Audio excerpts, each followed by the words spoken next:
Hello, my friends, and welcome back. Today, we're going to be taking a look at a clip where Hannah is being interviewed about fat liberation.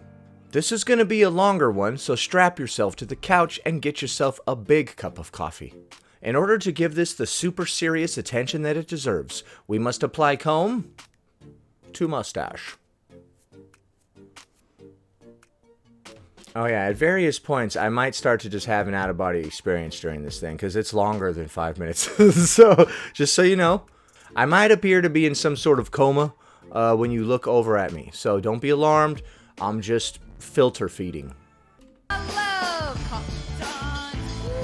My self-accepting, liberated, fat, positive, confidants. Welcome to another episode of Confidently Insecure, the podcast where we are absolutely sure we don't know everything. And Alright, man, take it down a peg. Alright, you're like coming on way too strong right out of the gate. Please take it down several pegs or notches, whichever you would prefer. I'm here today with the liberator of fat bodies, the madam of mastication, the queen of carbs. as always, we have a awesome, fantastic guest with us here today. She is a counselor, activist, and educator of fat liberation and health justice. She is a therapist at the Let's Dive Through. Hold on, before we continue, look behind Hannah right here. What we can see is the DSM-5 here. And she's got bookmarked right here. What do you think she has bookmarked right here? You see that little paper right there? That was the chapter where she first learned about internalizing things, so she had to bookmark it. That's where she got all of her information. She's like, this could apply to fat phobia. Or maybe the bookmark is where she inserted her own pages. She's like, I think you guys left out a couple things. And then she writes on fat phobia and just go ahead and slip it right into the DSM. Like, there you go. I went ahead and fixed it for you. A mental health app with tons of tools to help you lead a mentally Wait, what? You have a mental health app? healthier and more fulfilling life. And most of her work focuses on self-acceptance, eliminating the effects of internalized oppression, and health at every size. Please welcome to the podcast, Hannah. Oh my God, I even wrote down how to pronounce your last name, and I'm terrified to do it. I've been saying Fuhlendorf. I believe I was wrong. Let's hear. Fullendorf. You did an amazing job. That is Fullendorf. All right. Okay. And then, wow, this chick on the left is very enthusiastic, man. Jesus Christmas Christ. Criminy Christelman. Why don't you calm down? You're really like, a little something extra in that coffee, huh, miss? Fullendorf? Okay, I'm not trying to be mean. But when people get this excited about stupid things, man, it makes me laugh. What are we doing? Hannah Fullendorf. Fullendorf. Hannah Fullendorf. How many minutes are we into this? Okay. We're a minute and 16 seconds. I swear to God, it's been 20 minutes. I appreciate it. Thank you for being here so much. Thank you for having me. I'm so excited to talk to you. Absolutely. Obviously, I've seen so much of your content on social media and what you are about, but I know we wanted to give a little disclaimer at the top of the episode. So give us your juice. Give us what you want to say. Warn the people. Yeah. Well, more so just like information that you'll notice throughout our conversation that I'll be using the word fat when talking about my own body and when talking about the concept of fatness in general. I generally prefer not to use any euphemisms or code words like curvy, overweight, plus size, etc. I like to use code words. I'd prefer it if we would go back to using code words like we used to do back in the day. The fat squirrel has landed. Delta, donut, bravo. Charlie's all around us. Charlie and the chocolate factory. Oh. All of which are problematic in their own right. And the reason why I use the word fat is twofold. First, twofold? It's just the word that most accurately describes my body. Second, using the word fat in a casual, non-threatening, morally neutral. Are you referencing like bulletin points right now? Because she's talking to this girl, but I see her eyes glancing over at something else. Like, she may not have a script, but she has like a piece of paper with talking points written on it. way takes the negative power away from it. There she goes. See, she looked a little to the right now. She's glancing at her paper, and then she's going to glance ever so slightly back to the left. Let's pay attention. Because at its root, the word fat is a morally neutral now back to the right. descriptor, just like tall or short, and it should be used just as casually and inoffensively as any other descriptor. Okay, the chick on the left is like, girl, preach, girl. I love it. We're fucking putting... Bruh, look at Hannah. Hannah doesn't think that your level of enthusiasm is legitimate. She's like, why are you pretending to care right now? Chick on the left is like, girl, preach. And then Hannah on the right is like, bitch, you're doing too much, okay? All you had to do is be like, okay, that sounds interesting. But instead you start fucking marching down the middle of the street with a fat acceptance parade. What is this? Taking the stigma away from the word. I appreciate that. And also... Why do you appreciate that, chick on the left? Thank you for that, because I am so guilty of using curvy. Yeah? In what context? Are you just going around talking about other people? Because you don't appear that curvy to me. So why are you guilty of using that phrase? Why are you going around talking about other people's bodies all the time? Which I guess I think of it in like to describe sexiness, like curved sexiness. Sure. But I want to hear, like, tell me the problematic Like sexiness? Okay, why did you say it like that? meaning behind words like plus size or curvy. I actually need a breakdown of the word the, if you wouldn't mind. Go ahead. That's a very good-looking question. Well, so they're kind of problematic for different reasons, right? Like some of the most common ones that you'll hear, which are like highly medicalized, like pathologizing terms, are things like overweight or obese, which are words that essentially only have meaning within the context of the BMI. Okay, I started spacing out when she was talking. I see this book behind her right here, Intuitive Eating. That'd be funny if there was just a bite taken out of the top of this book. These are just jokes, folks. These are just jokes. Which is the body mass index. Wait a second. Hold on. Let's go back. Context of the BMI, which is the body mass index. Okay, why did she go or whatever? Why did you do that? This is a strange interviewer. I don't know who this person is, but you're weird. I like it. Which I don't even know if we have time to get into all the reasons why that is a hot, wet piece of garbage. It's definitely on my list. We'll definitely get there. It's a hot piece of garbage. Bro, stop it. Perfect. Yeah, but those essentially only exist within the context of the BMI. And if we are to eliminate the BMI and reject it, that also means rejecting its components.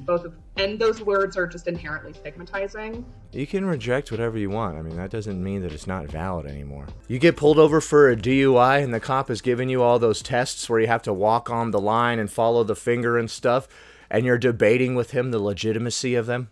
You're like, according to a study, it's not possible for a sober man to walk a straight line. Again, they pathologize fatness as a disease, which it's not. It's a natural part of body diversity. It's an actual part of body diversity. Okay, so if something is a part of body diversity, then it can't also be a medical condition. I'm sick of hearing you say that you're disabled just because you're missing several limbs. This is just body diversity, my friend. And then other words like plus size, it's like plus what size? What's the correct size? Plus size refers to normal size plus a lot of additional human being added on. That's what the plus is. Plus more person.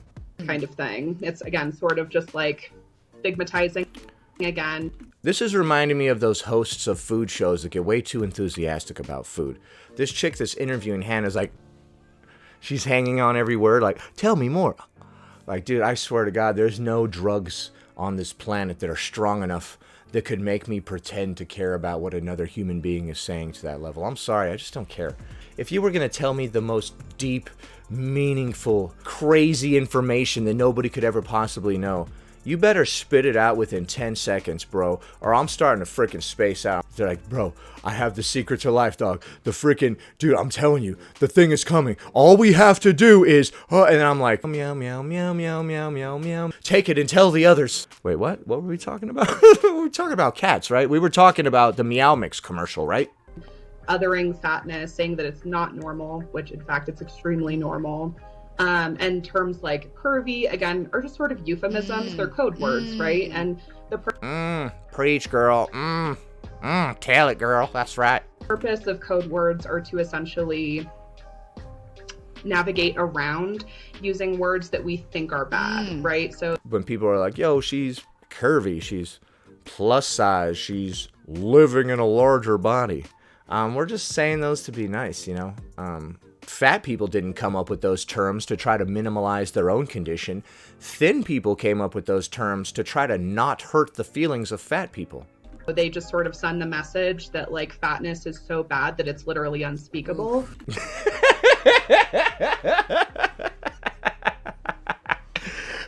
Yo, I like that one. Fatness is so bad that it's literally unspeakable. Do not speak the forbidden word of fat.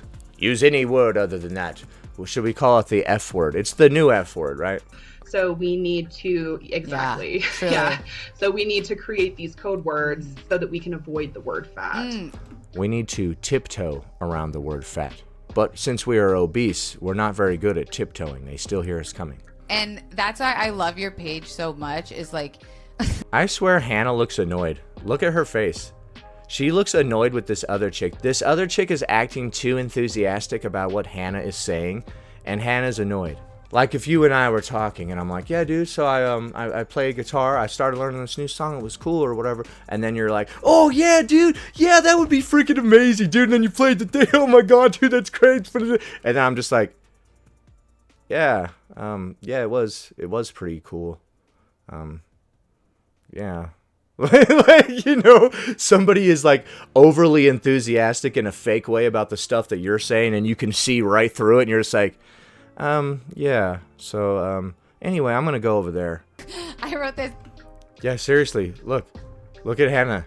I am so good at reading expressions. People don't hide how they really feel. It's all over their face usually. Like she held this expression for a couple seconds while this other chick got all like happy and stuff. Hannah does not look amused, my friend. It's like, I love when you always say something. And then she brings it back. She's like, smile. Remember to smile, Hannah. We're talking to another human being. Pretend to care. Someone always pops their head out of the ground because it just reminds me of like these little trolley gophers. Like trolley gophers. Uh-oh, here we go. We're about to talk about popping heads out of the ground. Here we go. I love this. Always popping their head up out of the ground. And it really is like, you do a really good job of informationing the history behind where like these... Informationing the history. She really does do a good job of informationing the history. What the hell does that mean? What does that mean? You mean like talking about the history? Informationing? Why? Biases and fat phobias came Biases. Jesus criminy Christ. What are we doing? from, and it's like you give these little history lessons along with your content, which makes you go like, oh, this is so much bigger than just my experience or what I've learned. But before we get into that juicy goodness, tell me about, let's start at the very beginning. Like, what's your story and what made you want to dive into the mental health field and specifically work with body acceptance? Man, yeah, okay. So I have always existed in a larger body to varying degrees. So you were never super shredded Sally, is what you're saying? Throughout my life. And that includes when I was young. I grew up in a house and in a culture, as we all do, that really, really valued thinness. And so I learned from a very young age that my body was wrong. It was unacceptable and it needed to be changed. Well, that's really sad. Stuff that happened to you during your childhood can negatively affect you for the rest of your life if you do not confront it and see it for what it is. She should be like, yo, I have a skewed perspective of the world because of how my parents treated me when I was a child. Because of all these issues that I have now, I continue to eat because I think I'm sticking it to people that told me to lose weight from the past. You need to come to that realization. It's interesting that a lot of these fat activists have a very similar origin story. I was young, my parents told me to lose weight, so I grew up having this horrible idea of what it is to lose weight and have a good relationship with food. So I'm thinking that what's happening with all of these people in their childhood is that their parents are like, yo, Timmy, You're too fat. What the hell? We're putting you on a diet. But in the pantry is still all the same junk food that's been there from the beginning. So this child, who is a child and has no self-control because it's a child, is going to go free graze from the cabinet on junk food, of course, because it's a child, until it becomes overweight. The parents should have taken all the junk food out of your house and only had healthy food and led by example. Let me guess, your parents would go have one cookie and then go put the cookies back in the cabinet and assume that you could do the same. I'm not saying it's your parents' fault because at this stage, you're an adult. So if you have kids that need to lose weight, don't keep Girl Scout cookies in the house, okay? And then yell at them for eating them. Get that shit out of the house. Keep nothing but healthy food. Lead by example. I did Weight Watchers as a child, which, yeah. Yeah, see, your parents were ignorant about proper diet and exercise, and you think that's what diet is. Diet is all that mean stuff that my parents did to me as a child. Diet is all these rules and regulations that don't make any sense, and it doesn't work. I never lose any weight, and everybody yells at me, and nobody loves me. No, that's what your parents did. That has nothing to do with what a proper diet is. You're gonna have to let it go. Big yikes there. I started engaging in disordered eating behaviors when I was like 9 or 10 years old, and that led to like a decades-long battle with disordered eating. But you said that you have existed in a larger body for your entire life. So you had disordered thought patterns, not disordered eating. There is a difference. There is a difference between knowing the path and walking the path. Neo, I can only show you the door. It is up to you to walk through it. You take the blue pill. You wake up in a Denny's. And I've always had this just deeply tumultuous relationship with my body. Yeah, because of what your parents said and did to you. But as you get older, you need to overcome that shit and be like, yo, wait a minute. That's because of what they said and did. And it wasn't until I was in probably my like early to mid 20s when I was working with a therapist who I did not know this at the time. I did not choose her for this reason. It was totally random that this happened. But she was a health at every size informed therapist. And I just remember talking with her one day and I just felt so unbelievably just like empty and sad that so much of my time and effort and energy was going towards shrinking my body. And I had like so... You mean towards losing weight? Shrinking my body? Dude, stop using all this weird terminology that disconnects you from your form, dude. You are your body. Little success to that effect. Like I had lost and regained the same 80 pounds so many times. And I just remember telling her, like, I think this is just what my body is supposed to look like. Bruh. Uh-huh. That's pretty weird that you would think that. If that's what your body is supposed to look like, then it would look that way no matter what you ate, and that's simply not the case. If you changed your diet, you would lose weight, period. And she, I think, had been going sort of easy on me with not putting too much information on me about this until this point. But I think when I said that, she sort of saw an opening. Wow. And she was like, it's funny you should say that because there's actually quite a bit of data to support the fact that, like, this is probably just how your body should look. Bruh. There's data to support that? Dude, the moment that you see one morbidly obese person lose weight and go down to a normal, healthy weight, that's all the data that you need. That blows whatever you just said out of the water. Only one person needs to lose weight one time to prove it can be done. I talk to people every single day that have lost weight and kept it off for years, and they're happy. This is just the way your body's supposed to be. What the That's like saying that my hair is just supposed to just keep growing. I'm not supposed to cut it. Like, it's supposed to just be down to the freaking ground. My fingernails are supposed to just keep growing and curling around. Like, nah, man. So I guess in that sense, taking care of your body is just part of basic hygiene, right? This is probably just how your body is supposed to be. Wow. And me being who I am, I was immediately ravenous for information. Bruh. Ravenous. Why? Why do you guys want me to make fat jokes, dude? I'm trying to keep it fucking classy over here, you. Fuck. I don't think I even need to make a joke right here, right? You guys know what I would say. She said she was ravenous. Hey. And so I asked her for information. She sent me like articles and research studies, books, podcasts, and I just devoured it. Bruh. You devoured it. What are you doing? Stop using all these terms about eating. Gosh dang it. I swear to God, they're trying to bait me into saying something just to get me banned. They're trying to bait me into saying something so egregious that my channel will just be done. I swear to God, that's what they're trying to do. They're like, so there I was, and I was ravenously hungry for information so I could devour it. My stomach was rumbling for data. Wait, that last one was really stupid. And was so, again, I was just so hungry for that information. Bruh. Dude, shut up. Dude, what are you doing? Bro, I just said hungry and then she did. What did she say? She said ravenous and then fucking, oh my God. She said devour and ravenous and now she's saying hungry. Dude, go away. And I like couldn't believe what I was learning. Could you not stomach the information? What is this? I was hearing from researchers and activists and all these different people from all these different like spheres in the world who were like, yeah, this is bullshit. There is no scientific, like it just doesn't, there is no guaranteed way to turn a fat person into a thin person. Well, yeah, we're not going to try to turn you like abracadabra, turn a fat person into a thin person. But what we could do is change your lifestyle and the weight will fall off because calories in, calories out is a real thing.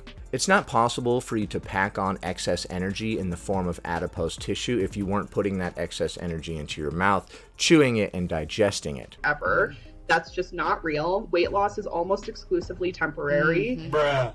What? That's verifiably false. Your body is not designed to sustain lifelong weight loss. Nobody's is. Bruh. Your body is not designed to sustain lifelong weight loss. Right, so don't gain the weight to begin with if that's what you think. What does that even mean? It's not a constant struggle to keep the weight off once you lose the weight, you know. Once you change your life, it's not a struggle at all. You eat this kind of food and you exercise and you live your life. You're not constantly in a state of stress to keep the weight off. I'm not sitting here constantly stressing like, I might get fat again. I better keep this weight off. And it's having this deleterious effect on my mental state. Being thin is the natural state of your body. So it's actually a struggle for your body to stay at the size that you're at. You're working very hard to maintain that size. How many calories are you intaking a day to maintain a morbidly obese body? 4,000? 5,000? You're the one that's fighting against nature here, not thin people. In order for you to find enough food to be morbidly obese in nature, you would have to be quite the freaking hunter, trapper, grower, whatever, man. Like, you would spend so much time growing and producing all that food that you would burn off all the calories from eating it. And also, the food that you would be growing and producing would not be a bunch of chemical processed garbage unless you had a bunch of factories on your farm. And that's not a fault of yours. That's literally just how biology works. If you are overweight, that's because you put yourself there. If you're underweight, that's because you put yourself there. And that was deeply, deeply liberating for me to learn that. And so that was sort of my path to self-acceptance. Yeah. Then the way activism comes into this was that I've had chronic pain my whole life. Oh, a like forever. sister. Literally always. Okay, so you've been overweight your whole life and you've had chronic pain your whole life. Good thing these aren't related. I know. I actually listened to your episodes about chronic pain and really I saw your content about chronic pain. This interviewer lady, the enthusiasm here is driving me nuts. Do you ever watch people interview people? Like, look at the interviewer when the person that they're interviewing is speaking. When Hannah's talking, like, oh, blah, blah, blah, blah, pop their head up out of the sand, da, da, da, da, da. The person on the left, the interviewer, is all like she's making facial expressions and head movements in response to everything that Hannah is saying, and it's driving me completely insane. You don't need to acknowledge every single syllable that comes out of a person's mouth with some sort of facial expression. And am I just a nitpicker? Don't change anything about yourself because of what I said, interviewer person. I'm just a horrible person. Like, we found each other. Okay, so the interviewer was just dancing the merengue for some reason. I don't know. There. found a way. Perfect. Yeah. So I've had chronic pain forever, literally since I was like 5 years old. That's weird, and you think it's not related to the weight. So somebody that's been overweight their entire life since they were young and also has pain because of their weight is going to go on record saying that you can't lose weight and it's impossible to maintain a small body size, as if you're fighting against nature. Nature wants you to be morbidly obese at this size. So anytime you try to lose weight, you're fighting nature, despite the fact that you have to put in ridiculous amounts of work doing this just to maintain that size. All you really have to do to lose weight is stop doing this. And I have done everything under the sun to try to mitigate that. And then finally, a few years ago, or probably 4 or 5 years ago, actually, I finally was like, you know what, it's time to consider surgery. And I need to get a spinal fusion surgery. Ooh. And so, So I finally took that step and I made an appointment with an orthopedic surgeon. They did x-rays. And the doctor walks into the room and he goes, yeah, looking at your x-rays, you absolutely need a spinal fusion surgery and we need to get you in as soon as possible because you actually have a fracture in your spine. So I had it was broken. I had a broken back. Oh, shit. Casual. Very casual. And so he gave this whole, you need this. This is medically necessary. And then... Oh, no, I feel like I fucking know what's coming and I'm you know where this is going. Yeah. And then he said, the only problem is your weight. Wah, wah, wah. Look at the chick on the left. Gasp. That fat phobic piece of shit told you that you need to lose weight so that he could get through all those excess layers to get to your spine? What a piece of crap. What he should have done was just made an incision and then just dove right in and just started swimming like the magical school bus when they went inside the submarine and went inside that person's body. This is going to be great for the thumbnail. And we are not fucking hurtful. Jesus. What? And also just like fundamentally I love how you say that so matter-of-factly, chick on the left. They incorrectly told her that. Are you a surgeon, ma'am? How many surgeries have you done? Oh, 0. Oh, that's right. I forgot. Oh, so you definitely should just be saying that, that doctor doesn't know what the fuck he's talking about. What a dumbass. He told you to lose weight so he could perform his surgery on you? What a moron. Give me a rusty tuna can lid and I'll perform that surgery right now, boo. And incorrect. Incorrect. Bro, your 8 years of medical school and countless surgeries that you've done have not given you the knowledge into the medical field that I have. You see, I went to fluffykittenparty.com and got my research from there. It was like, the only problem is your weight. Surgery is not safe for people in your BMI category. And so we're going to need you to lose weight before we're going to be willing to give you this surgery. Yike to the 10th fucking degree. What do you mean, yikes to the 10th fucking degree? What do you mean? The surgeon told you to be safe? I'm going to be making incisions into your spine, madam. So you should probably do what I say, and you should probably listen to me. If I slip with that scalpel, you're paralyzed forever or dead. So maybe you should listen when I'm like, maybe you should lose a little weight so I can actually reach your spine, miss. I can't believe how much the chick on the left is playing devil's advocate. Neither one of you are surgeons. You're shitting on the surgeon for telling you the requirements of the surgery. Should he have spared your feelings and then just done the surgery anyway and paralyzed you? And then when you're all paralyzed, you're like, what the hell? You paralyzed me. And he's like, yeah, you were actually about 100 pounds too heavy for this surgery, but I didn't want to hurt your feelings. So your feelings are good though, right? Do you feel okay emotionally? I know you can't use any of your limbs anymore, so blink twice if you're feeling okay emotionally. That's about all we have time for today because this is a very long video. Let me know if you'd like to see part 2 in the comments below. Anyway, that about does it. Thanks for watching, commenting, liking, and subscribing. And I'll see you in the next one.